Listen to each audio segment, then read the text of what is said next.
بسم اللہ الرحمن الرحیم۔ السلام علیکم۔ کلاس 9 کے اسٹوڈنٹس کے لیے اسلامیات کی ویڈیو کے ساتھ آج پھر سے حاضر ہیں۔ باب نمبر 2 ایمانیات و عبادات، اس کا جز ب عبادات، چیپٹر نمبر 2 روزہ۔ آج ہم نے اس چیپٹر کی ایکسرسائز کو سولو کرنا ہے۔ چیپٹر نمبر 2 روزہ جو ہے وہ صفحہ نمبر 24 پہ ہے۔ آپ نے اس چیپٹر کی اچھی طریقے سے ریڈنگ جو ہے وہ کر لینی ہے اور اس کی ایکسرسائز کو اب ہم سولو کرتے ہیں۔ پیج نمبر 26 پہ مشق ہے، اس کا پہلا سوال ہے درست جواب کا انتخاب کریں۔ پہلا MCQز ہے، قرآن مجید کے مطابق روزے کا سب سے اہم مقصد کیا ہے؟ تقوی کا حصول، دوسروں سے ہمدردی، صدقات و خیرات کی کثرت یا غرباء و مساکین کی امداد۔ تو روزے کا جو اہم مقصد ہے وہ تقوی کا حصول ہے، یعنی پرہیزگاری ہے۔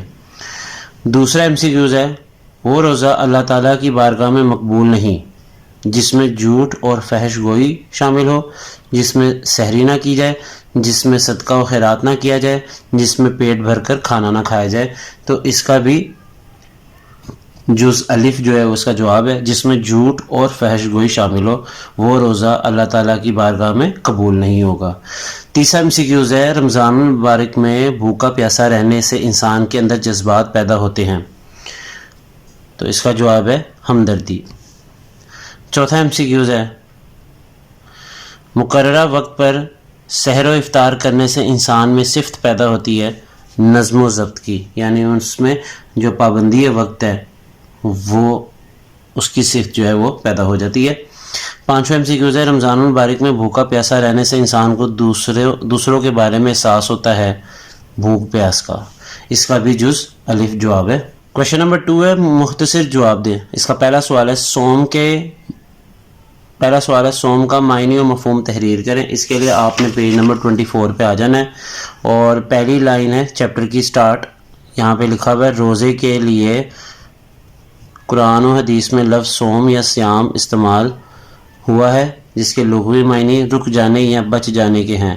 شرعی اصطلاح میں وہ عبادت جس میں ایک مسلمان طلوع فجر سے غروب آفتاب تک کھانے پینے اور اپنی جائز نفسانی خواہشات سے رک جاتا ہے، اسے سوم یعنی روزہ کہا جاتا ہے۔ یہاں تک یہ پہلے شارٹ کا آنسر ہے۔ دوسرا شارٹ ہے، روزے کے انسانی صحت پر کیا اثرات مرتب ہوتے ہیں؟ تو آپ نے اس کو نشان لگا لینا ہے۔ روزہ رکھنے سے جہاں اطمینان قلب اور صبر و شکر جیسے روحانی فوائد حاصل ہوتے ہیں، وہاں کم کھانے کی وجہ سے معدے کو پورا مہینہ آرام ملتا ہے، جس کی وجہ سے انسان مختلف قسم کی بیماریوں سے محفوظ ہو جاتا ہے۔ یہاں تک یہ دوسرے شارٹ کا آنسر ہے پیج نمبر 25 پہ۔ تیسرا شارٹ ہے، روزہ انسان کو پابندی وقت اور نظم و ضبط کس طرح درس دیتا ہے؟ پیج نمبر 25 پہ آپ کو تھرڈ کویشچن کا جو آنسر ہے وہ مل جائے گا۔ آپ نے روزے کے فوائد و ثمرات کی ہیڈنگ میں تیسرا جو پوائنٹ ہے، مقررہ وقت پر سحری اور افطاری انسان کو نظم و ضبط کی پابندی کا درس دیتی ہے، یہاں تک یہ تیسرے شارٹ کا آپ نے جواب شامل کر لینا ہے۔ چوتھا شارٹ ہے، رمضان المبارک میں کی جانے والی مالی عبادات کون سی ہیں؟ تو اس کے لیے آپ نے یہاں آ جانا ہے پیج نمبر 25 پہ، آپ کو دوسرا پوائنٹ مل جائے گا۔ روزے کے فوائد و ثمرات میں روزے کی برکات حاصل کرنے کے لیے لوگ زکوٰۃ و صدقات ادا کرتے ہیں، جس سے غرباء، مساکین اور دیگر ضرورت مندوں کی ضروریات پوری ہوتی ہے۔ یہاں تک یہ شارٹ کا جو آپ فورتھ جو ہے اس کا آنسر لگا لینا ہے۔ پانچواں ہے، روزے کے کوئی سے 2 معاشرتی فوائد لکھیں۔ یہ والا پوائنٹ ہے دوسرا پیج نمبر 25 پہ، اس کو لکھنا ہے پانچویں شارٹ میں۔ ایک یہ ہو جائے گا پوائنٹ، اور دوسرا آپ نے پوائنٹ جو لکھنا ہے یہ والا، روزے سے مسلمانوں میں تقوی اور پرہیزگاری، جسمانی اور روحانی طہارت اور ایثار و ہمدردی جیسی صفات پیدا ہوتی ہیں۔ روزے کی حالت میں دوسروں کی بھوک پیاس کا اندازہ ہوتا ہے اور ان کے ساتھ ہمدردی کے جذبات پیدا ہوتے ہیں۔ یہاں تک کویشچن نمبر 3 ہے، تفصیلی جواب دیں۔ اس کا پہلا سوال ہے، قرآن و سنت کی روشنی میں روزے کی اہمیت اور فضیلت تحریر کریں۔ نمبر 1 لانگ کا آنسر آپ نے یہاں سے شروع کر لینا، پیج نمبر 24 پہ نبی کریم صلی اللہ علیہ وسلم کا فرمان ہے، یہاں سے لے کے آپ نے آ جانا ہے اور یہاں تک آپ نے اس کو نشان لگانا ہے، حفاظ صاحبان کی امامت میں سنتے ہیں، یہاں تک یہ فرسٹ لانگ کا آپ نے جواب نشان لگا لینا ہے۔ دوسرا لانگ ہے، روزے کے فوائد و ثمرات بیان کریں۔